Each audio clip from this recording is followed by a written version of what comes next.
buonasera a tutti e a tutte, ben ritrovate al Teatro a Casa Tua, la rubrica web dell'Ente Regionale Teatrale del Friuli Venezia Giulia dedicata ai protagonisti e alle protagoniste dalla scena e teatrale appunto qua in Italia e non soltanto. Ormai è da diversi mesi che ogni giovedì vi facciamo compagnia con le nostre video interviste e quest'oggi facciamo un salto indietro, torniamo al marzo del 2020 quando appena prima della sospensione degli spettacoli il pubblico di Latisana aveva potuto apprezzare e vedere uno spettacolo. Lo spettacolo è La casa di famiglia e ne parliamo quest'oggi con uno degli autori e interpreti, Tony Fornari. Diamo il benvenuto a Tony. Salve a tutti, buonasera a tutti. Grazie, benvenuto e grazie per aver accolto questo nostro invito. E appunto La casa di famiglia è una grande produzione, un testo che tu hai scritto insieme ad altri, insomma, 3 autori che ora andremo a ricordare nel 2011, quindi quest'anno nel 2021 compierà addirittura 10 anni. E ci puoi raccontare di cosa parla questo spettacolo? Allora, intanto grazie a voi di avermi invitato, è un piacere essere vostro ospite. Dunque sì, La casa di famiglia è nato appunto 10 anni fa, ed è una commedia che parla della, come insomma dal titolo si può dedurre, della famiglia. Quindi la storia in breve è questa: ci sono quattro fratelli, e hanno questa casa del papà che è andato in coma ed è in coma da 5 anni. Uno dei fratelli, Alex, che è interpretato da me, è una persona un po', insomma, come dire, lo chiamano tutti il traffichino, diciamo, una persona che ha dei problemi economici perché fa una vita, insomma, un po' al di sopra delle sue possibilità, è in difficoltà e trova un compratore per vendere questa casa e riunisce i fratelli e dà questa notizia. Ovviamente tutti i fratelli rimangono sconcertati perché nessuno ha realmente la voglia di vendere questa casa. Però lui è in difficoltà e alla fine riesce a convincere in qualche modo tutti i fratelli a vendere la casa. Venduta la casa, si vendono i mobili, portano via, arriva la notizia che il papà si è risvegliato dal coma. E quindi come fare? Adesso devono praticamente recuperare i mobili, devono in realtà recuperare i mobili per far vivere al padre un paio di mesi, perché loro hanno 3 mesi prima di lasciare la casa. E quindi pensano, facciamolo venire a casa, non gli diciamo niente, poi piano piano glielo diciamo. Però per farlo venire a casa bisogna recuperare i mobili, per cui i mobili si recuperano, alcuni sì, alcuni no. Quindi c'è tutta una commedia col papà che non riconosce i mobili e i figli dicono sì, ma è normale, sai, 5 anni di coma, invece il papà si ricorda benissimo, insomma. Quindi c'è, oltre tutto questa commedia che fa molto ridere ed è molto divertente, però poi andiamo a parlare anche di tutte quei legami e quei non detti che in una famiglia di solito ci sono. Quindi i problemi dei fratelli, ci sono 2 fratelli che non si parlano da tanti anni e quindi praticamente alla fine questo dramma, che è un dramma appunto di dover dire al papà che gli hanno venduto casa, quindi quella situazione fa sì che poi risolvano anche dei problemi familiari, perché i fratelli si dicono cose che magari non si sono mai dette per l'occasione, quindi poi alla fine ha fondamentalmente un lieto fine, però è una commedia molto sentimentale anche, oltre ad essere molto divertente. Beh, è una commedia che tra l'altro è piaciuta moltissimo al pubblico del circuito ERT, che l'ha premiata, insomma, l'ha portata sul podio degli spettacoli più graditi appunto dell'ultima stagione in cui è stata presentata. Ed è una commedia che appunto abbiamo detto compirà 10 anni. Quindi secondo te quali sono gli elementi che continuano a toccare, diciamo, la sensibilità del pubblico? Dunque, intanto siamo molto felici di questa cosa che siamo stati premiati come miglior spettacolo, ci ha dato tanta soddisfazione. Poi a me come interprete e anche come autore, quindi è una cosa, è un doppio piacere. Ehm, che dire, le commedie che arrivano al cuore e che parlano di cose in cui la gente ci si ritrova, questo è il vero segreto, perché fondamentalmente il 90% delle persone che viene a teatro ha avuto una situazione più o meno simile, anche se non uguale ovviamente. Si è trovato a un certo punto nella situazione di vendere o non vendere la casa dei genitori che sono morti, oppure che sono anziani e stanno magari dentro alcune strutture. Insomma, bene o male, i litigi fra i fratelli per la casa, per quella cosa, per quel pezzo di terra, li abbiamo avuti tutti in qualche modo. E quindi secondo me il segreto del successo di una commedia è di parlare di cose in cui la gente ci si ritrova. Questo è fondamentalmente. Poi parlarne bene, facendo anche divertire, allora è il massimo, allora si tocca proprio l'apice, insomma, della soddisfazione. E appunto nella stagione 2018-2019, che è quella che stavamo ricordando, l'avete presentato a Cividale, a Cordenonse e a Lestizza. Avete qualche ricordo legato proprio a questa tournée in Friuli Venezia Giulia e appunto al pubblico del nostro circuito? Ma sì, guarda, ci sono stati tanti casi proprio in Friuli, in cui quello che dicevo prima, molta gente veniva nei camerini e ci aspettava fuori dal teatro, perché poi a noi piace molto salutare il pubblico dopo lo spettacolo, per cui come dire, un po' ci cambiamo con velocità, perché ci fa piacere, insomma, c'è gente che ci aspetta per dire le cose. E molte persone proprio in Friuli ci hanno proprio detto questo, cioè molte persone ci hanno detto: io oggi ho riso ma ho anche pianto, perché mi sono ricordato di una cosa che ci è successa a noi, del problema con mio fratello, oppure con un papà che stava male, non sapevano cosa fare della casa, insomma quello che ti dicevo. E in Friuli abbiamo avuto veramente tantissime persone che ci hanno aspettato dicendo: ci avete fatto rivivere un momento particolare della nostra vita, per cui abbiamo riso, abbiamo riflettuto e abbiamo anche pensato, alcuni ci hanno anche detto che hanno anche riflettuto sugli errori che hanno fatto loro stessi, perché poi lì escono fuori tutto, perché poi no, quando c'è una lite, in generale una lite non ha mai ragione una persona soltanto, è ovvio, no? Quasi mai, insomma. E quindi vedendolo dal di fuori si sono rispecchiati e hanno detto: beh, forse anch'io ho sbagliato a dire a quella cosa a mio fratello, oppure a fare quella cosa a mio papà. E quindi questa cosa è stata l'abbiamo riscontrata soprattutto in Friuli, veramente una cosa. Ed è stato per questo c'è stato forse, diciamo che grazie a Dio ha avuto un successo in tutta Italia lo spettacolo, però lì abbiamo veramente avuto una forte, come dire, un forte impatto veramente positivo sul pubblico. E quindi questa cosa, e poi è uno scambio in teatro. E noi ce ne accorgiamo quando siamo su, quando il pubblico c'è, e quindi è uno scambio di energie fra attori e pubblico, questo è normale. E quindi quando abbiamo lì che avevamo questo pubblico, noi davamo veramente il massimo.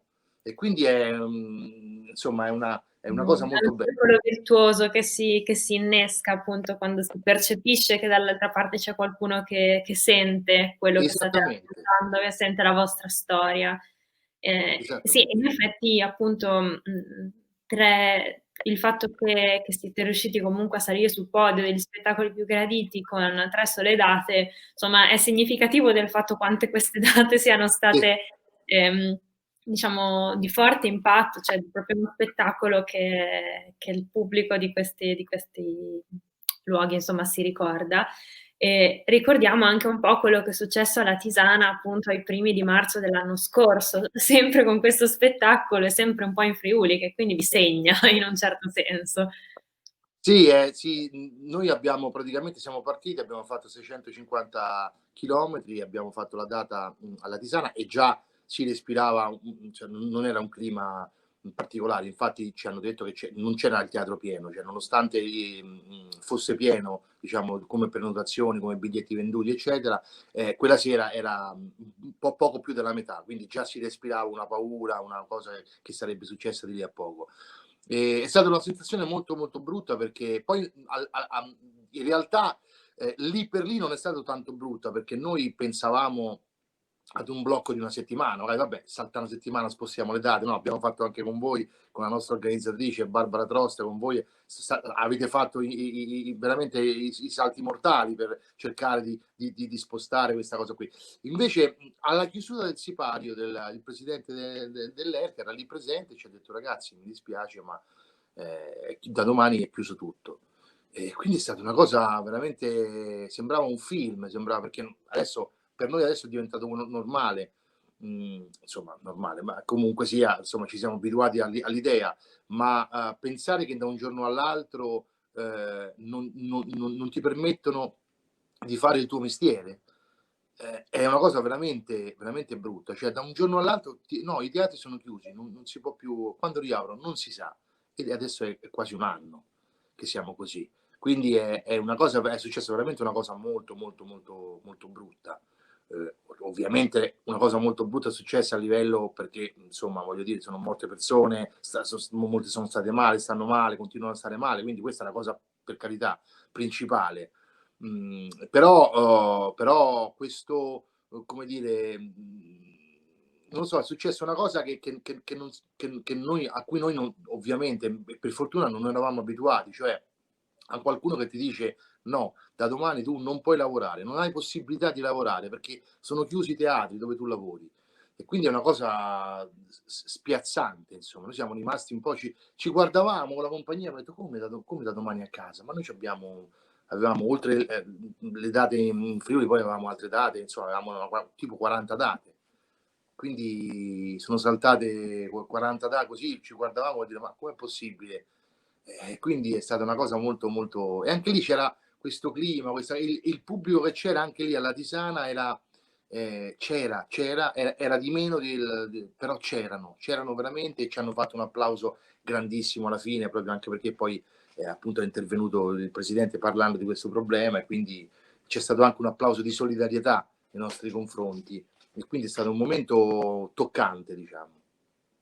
Sì, in fondo è stato appunto, si è trasformato in un momento condiviso anche fuori dal teatro, cioè che effettivamente voi compagnia e il pubblico presente avete un po' vissuto insieme questa chiusura che appunto è traumatica innanzitutto per chi vive di teatro, ma in un secondo livello anche per chi partecipa, perché appunto, Certo, cioè, per chi sono ancora chiusi. usufruisce, certo, per chi ne usufruisce del teatro, insomma, è la stessa cosa.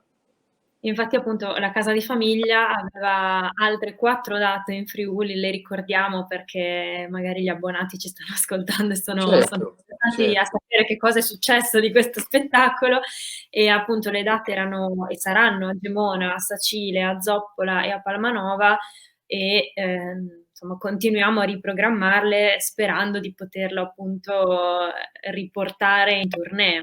Ce la faremo, sono sicuro che ce la faremo, prima o poi ce la faremo.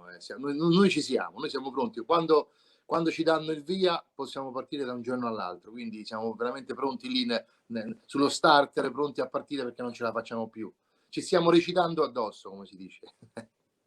E infatti, cioè, insomma, per una compagnia, per una realtà come la vostra, appunto come questo spettacolo che coinvolge anche tanti attori e lavorate insieme da molto tempo, come avete affrontato questo anno appena concluso? Come state vivendo, diciamo, questo periodo?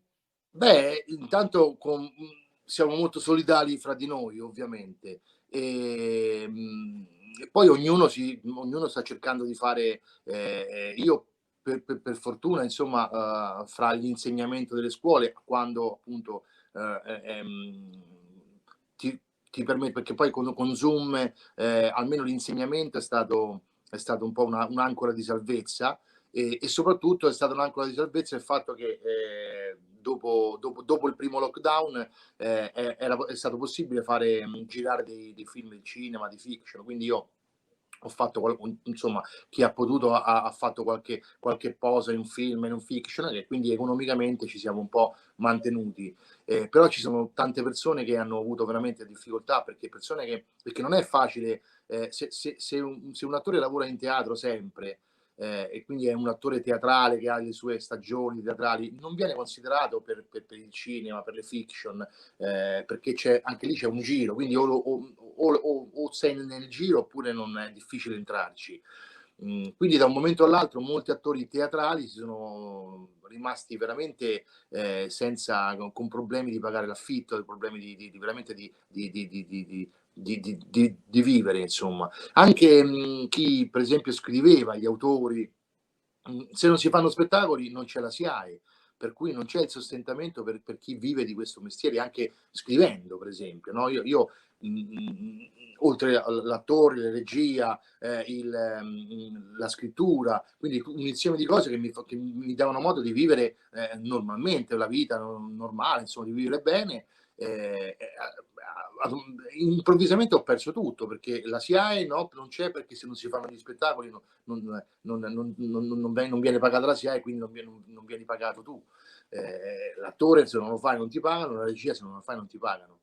E quindi Sì. è stato veramente tosta. Ripeto, io sono fra quelli insomma fortunati che è riuscito a fare qualche cosa in cinema, qualche cosa in TV, di fiction, per cui insomma come dire, mi sono barcamenato e sono riuscito a stare in piedi, però ce ne sono veramente tanti, i miei compagni, i miei amici, anche persone che non conosco, che lo so per sentito dire, insomma, che stanno attraversando un momento veramente, veramente brutto, perché lo Stato poi sì, ci dà qualcosa, ma veramente non può, cioè, insomma, non so, in 6 mesi, che ne so, i più fortunati hanno preso 3.000 euro in 6 mesi, però se paghi l'affitto e devi campare con 500 euro al mese non ci fai nulla, no? Quindi, insomma, abbiamo passato un po' e quindi c'è questa sorta di solidarietà fra di noi, ci chiamiamo, ci sentiamo, ma allora come stai? Bene, io sto facendo questo, io sto cercando questo, io sto insegnando,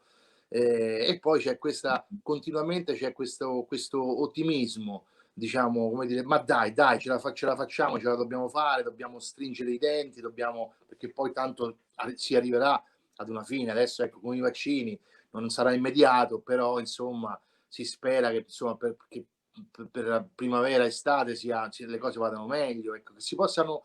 Io quello che mi auguro, quello che auspico è che una riapertura dei teatri anche come era prima, cioè come era dopo il primo lockdown, cioè anche con le restrizioni, con le mascherine, ma che vengano aperti i teatri, perché credo che sia giusto, perché non credo che o un teatro o anche una palestra oppure non so, un museo sia una fonte di contagio più di un ristorante o di un bar. Quindi mi auguro che ci sia una riapertura in sicurezza, e che ci dia modo comunque di vivere veramente, di lavorare e quindi di vivere, senza polemiche, non sto facendo polemiche, però fino adesso giusto siamo stati chiusi, cioè, però adesso sto vedendo che alla fine aprono tutti, sì, fino alle 7, fino alle 8, però comunque sia un bar dalla mattina alle 6 fino alla sera alle 6, alle 18, diciamo che ha un margine per vivere, poi ci rimetterà dei soldi, questo è chiaro, sono in difficoltà anche loro, però lavorano poco ma lavorano. Invece allora noi fateci lavorare con le restrizioni, con il teatro a metà, quindi con un cachet anche ridotto, ma fateci lavorare, perché io credo che se i teatri come erano i teatri, cioè quando si mettono in regola, quindi con la mascherina, la gente sta seduta, una poltrona sì e due no, con la mascherina che guarda lo spettacolo, non c'è un rischio veramente così grande. Quindi secondo me adesso forse è il momento forse anche insomma, di darci un segno un pochettino, ecco, riaprendoli con le restrizioni, con tutto, con le mascherine, con i tamponi, va benissimo tutto, però auspico questo, cioè che presto, di qui a un mese, magari da febbraio, marzo, si possa continuare, si possa riprendere veramente il lavoro e la vita per quanto ci riguarda, insomma. Sì, insomma sarebbe anche un bel segnale abbastanza simbolico dal nostro punto di vista, il fatto di poter un po' ripartire con voi esattamente un po' da dove avevamo interrotto. Esatto. Parlando di trasposizione insomma di cinema e di lavori che si intrecciano tra il teatro e il cinema, non possiamo non citare il film, che appunto racconta la storia della casa di famiglia, da cui diciamo magari molte persone che vengono anche a teatro hanno scoperto la storia in questo modo. Com'è stato prendere un testo teatrale e portarlo al cinema? Appunto, tu sei comunque sceneggiatore del film, hai avuto una parte, la regia è sempre tuo fratello Augusto Fornari. Com'è stata quell'esperienza, quell'avventura? Allora, quella è stata un'avventura, diciamo, meravigliosa, perché noi praticamente quando abbiamo iniziato il rapporto con il Teatro Golden, quindi con gli altri sceneggiatori come Andrea Maia, Vincenzo Sinopoli e quindi Augusto Fornari, che è mio fratello, abbiamo iniziato a scrivere delle commedie al Teatro Golden con l'intento di portarle poi al cinema. E infatti tutti quelli che vedevano le commedie al, al teatro ci dicevano ma questo sarebbe un bel film, e noi lo avevamo fatto apposta, quindi stiamo cercando di portare tutte le commedie che abbiamo fatto, più o meno tutte insomma, cercando di portarle al cinema. E La Casa di Famiglia è stato il primo film che noi abbiamo, che siamo riusciti a portare diciamo in cinema. E è stata un'esperienza molto bella, perché intanto perché abbiamo lavorato su un testo teatrale e ovviamente il cinema lo ha reso non diverso, perché la storia poi è quella, però siamo partiti per farti capire, il film inizia con la vendita della casa, che già si è venduta la casa, per dirti questo, no? E poi va avanti. Invece la commedia inizia col fratello che chiama loro i fratelli e decidono le votazioni per arrivare a vendere, quindi metà spettacolo praticamente non c'è nel film, quindi abbiamo fatto, ci sono cose in più ovviamente, ma metà spettacolo, quindi chi viene a vedere la cosa bella, molti infatti ce lo hanno detto, chi viene a vedere la commedia che ha visto il film dice è come se abbiamo fatto abbiamo visto come dire, quello, cioè dei comportamenti per arrivare a dove poi a quello che abbiamo visto al cinema. Quindi una sorta di prequel, no? di qualcosa che avviene prima. Quindi è interessante anche per quello, perché lì partiamo con la vendita della casa e a teatro vedi come ci sono arrivati alla vendita della casa, alla votazione, i problemi, le cose. Quindi è una cosa è molto particolare. E noi abbiamo fatto quasi contemporaneamente quello e Finché Giudice non ci separi, che è sempre un'altra nostra commedia, che è arrivata al cinema, e questa volta con la regia mia e di Andrea Maia, lo spettacolo. Quindi siamo riusciti a portare 2 commedie nostre già al cinema e adesso stiamo lavorando, questa è una notizia che ti do in anteprima, non è niente ancora di sicuro, però ci sono insomma buonissime possibilità di girare un film diciamo fra maggio e giugno della terza nostra commedia, che è Ritorno al presente, che è un'altra commedia sempre lo stesso team di autori eccetera eccetera, e sta andando, incrociamo le dita, sta andando insomma avanti questo discorso per arrivare a fare il terzo film nostro. Quindi è una bella storia, diciamo, perché siamo partiti dal teatro, continuiamo a farlo, poi la cosa bella è che noi facciamo il cinema e poi lo riprendiamo a teatro, quindi Ritorno al presente sarà il nostro prossimo spettacolo, dopo Casa di Famiglia e L'uomo ideale, sarà il nostro prossimo spettacolo con più o meno la stessa compagnia, che andrà nel 2022, speriamo, insomma, in giro, dopo il film. Quindi cerchiamo di fare tutto questo, insomma. Quindi sì, cioè a livello diciamo di scrittura lavorate proprio in una sorta di dialogo tra il teatro e il cinema, cioè immaginandoli un po' insieme, ma senza delle reali sovrapposizioni. Quindi anche se gli altri spettacoli c'è un po' questo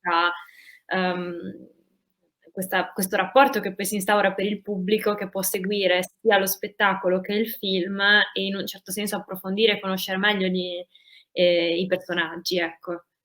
Sì, cerchiamo di dare qualcosa in più del cinema e del teatro. Tu, se vai al cinema, non vedi la commedia teatrale, e se vai a teatro non vedi il film. Quindi questo è importante, perché se no uno dice, vabbè, ma se l'abbiamo visto a teatro e vediamo il cinema tale e quale, che ci andiamo a fare al cinema? L'abbiamo già visto a teatro, ce lo vediamo a teatro. Quindi il lavoro che facciamo noi, ed è anche un lavoro molto, come dire, che ci stimola, è stimolante come autori a cambiare e a lavorare su una storia per renderla o più teatrale o più cinematografica. Quindi è una cosa molto particolare, insomma. E penso sia una cosa che piace anche al pubblico, che se si affeziona a dei personaggi può essere che abbia quella voglia, quel desiderio di saperne di più, di conoscerli meglio, ed è bello che per farlo debba spostarsi, diciamo, tra due arti, insomma, che non sono contrapposte in questo caso. Prima hai citato, appunto, non mi è sfuggito, L'uomo ideale, è un'altra vostra commedia che noi abbiamo in programma con sempre nel circuito ERT per la prossima stagione. Ecco, vuoi darci qualche anticipazione anche di questo spettacolo? Sì, L'uomo ideale è una commedia, molto, molto, diciamo, divertente. È una commedia a 3 personaggi, ci sono io, c'è, Simone Montedoro e, Claudia Campagnola. Ed è anche qui è una storia un po' di amicizia, perché, la storia è, praticamente 2 amici che vivono insieme, un uomo e una donna, quindi sono io e Claudia Campagnola viviamo nella stessa, siamo 2 stilisti di moda, abbiamo una casa di moda, e lavoriamo e viviamo, diciamo, nel nostro atelier. Io sono omosessuale, quindi sono il migliore amico suo e viceversa, e a un certo punto tutte e due siamo alla ricerca dell'uomo ideale, praticamente questo è il punto, no? Ognuno di noi ci racconta, si racconta un po' le cose con la nostra amica, non lo troveremo mai, non lo troveremo mai, non lo troveremo mai, e si presenta praticamente, il vicino di casa, che è Simone Montedoro, un bellissimo, bellissimo uomo, per cui tutti e due ci innamoriamo e inizia una lotta fra noi due. Per cui prima eravamo amici, poi diventiamo, in qualche modo ci contendiamo lui, che poi alla fine, insomma, non vi dico niente perché è una sorpresa, ma, ed è una cosa molto, insomma, una commedia molto, molto, divertente. Anche questa in qualche modo tocca dei temi anche dell'amicizia e dell'amore, ovviamente. Amore e amicizia parla. Sì, quindi di nuovo diciamo un po' mette sul palco le relazioni, i litigi, i contrasti, un po' dei temi che tornano anche rispetto alla casa di famiglia in cui il pubblico può immedesimarsi, perché magari è capitato a tutti di discutere con un amico, con un'amica o di innamorarsi di una persona che non corrisponde, ecco. Quindi insomma Sì, sono questo, anche questo è il tema che poi magari, insomma, non capita così spesso, però capita, può capitare che magari due amici si innamorano della stessa donna, o due donne si innamorano dello stesso uomo, quindi c'è questo litigio, un pochettino, cioè che magari sei amica e poi vai a litigare, poi dopo alla fine, poi dopo, vabbè, ripeto, non posso dire il finale, se no, direi svelerei troppo, però, ehm, sì, sono comunque sempre, parliamo sempre, poi voglio dire, se parli dell'amore e parli dell'amicizia, sono sentimenti che voglio dire, sono nostri, fanno parte della nostra vita, di tutti noi. Nessuno è immune dall'amore o dall'amicizia. Quindi, poi fondamentalmente è questo il succo, no? Il successo, nel senso, perché parli di cose vicine a noi. sì, che quindi appunto, creano questa forma di empatia rispetto tra il pubblico e gli spettatori e probabilmente è una forma di empatia che si può costruire, soprattutto nel teatro, nel senso che ovviamente funziona magari anche al cinema, funziona sul digitale, funziona su tanti canali, ma, ce lo dicevi tu prima, appunto, che quando siete sul palco a teatro lo sentite se il pubblico è lì insieme a voi. Ed è lì che probabilmente speriamo di poter tornare al più presto, ecco. Io me lo auguro veramente, perché per noi attori, per la maggior parte degli attori, anche chi fa spesso cinema, che però ha fatto teatro, se un attore che fa cinema adesso ha fatto teatro, il teatro lo rimpiangerà per tutta la vita, sempre. Se tu parli con gli attori, Favino, anche loro, che adesso ormai sono diventati, insomma, abbastanza lanciati, quindi nel cinema, quindi non hanno più tempo di farlo il teatro, però se tu parli con loro ti diranno: mi manca il teatro, perché il teatro è una, come dicevo prima, è veramente uno scambio di energie, e di emozioni, con il pubblico tutte le sere, e tutte le sere sono energie ed emozioni diverse. Questo è la cosa che non sarà mai al cinema, perché al cinema non c'è il pubblico, al cinema c'è la troupe. Tu reciti una scena e delle volte, devi dire ti amo alla mano di un macchinista. Guarda qui e di ti amo, perché non c'è la persona a cui tu devi dire ti amo. Quindi devi essere molto, molto bravo. Infatti sono molto gli attori di cinema, quelli bravi sono bravi veramente, perché appunto, no, però c'è qualcosa che invece tu, se devi dire ti amo a una persona su un palcoscenico, stai lì, stai vivendo da personaggio, ed è un'altra cosa, e la gente lo vede, sta lì, e tu senti la presenza della gente. Quindi il teatro è una cosa che non si può, Chi non lo fa magari non, cioè, non so, difficilmente si può spiegare a chi non lo fa o a chi non lo vive, anche da spettatore, perché anche lo spettatore che è abituato ad andare a teatro ti dirà la stessa cosa. Sì, è bello vedere un film a casa, ma io se vado a vedere una comma oppure vedere teatro in streaming, oppure teatro su una piattaforma, ma se io mi siedo e vado a vedere gli attori sul palcoscenico che vivono in quel momento è un'altra cosa. Quindi anche lo spettatore di teatro ti dirà la stessa cosa. È una magia, è una magia. Beh, ed è lì che speriamo di rivederci, quindi appunto io ti ringrazio, grazie a Tony Fornari per essere stato nostro ospite. Ma grazie a te Angela, grazie a voi veramente della gentilezza e grazie per averci ospitato con i nostri spettacoli e speriamo di venire tantissime altre volte da voi. Beh sì, ripartiremo appunto dalla casa di famiglia, poi con l'uomo ideale e poi vedremo insomma dove ci porteranno le prossime stagioni. Intanto il Teatro a Casa Tua invece torna giovedì prossimo con un nuovo ospite per continuare a parlare di teatro, di cultura, di danza, di musica, di tutti diciamo, i temi cari all'ERT. Quindi grazie a tutti voi per averci seguito e buona serata.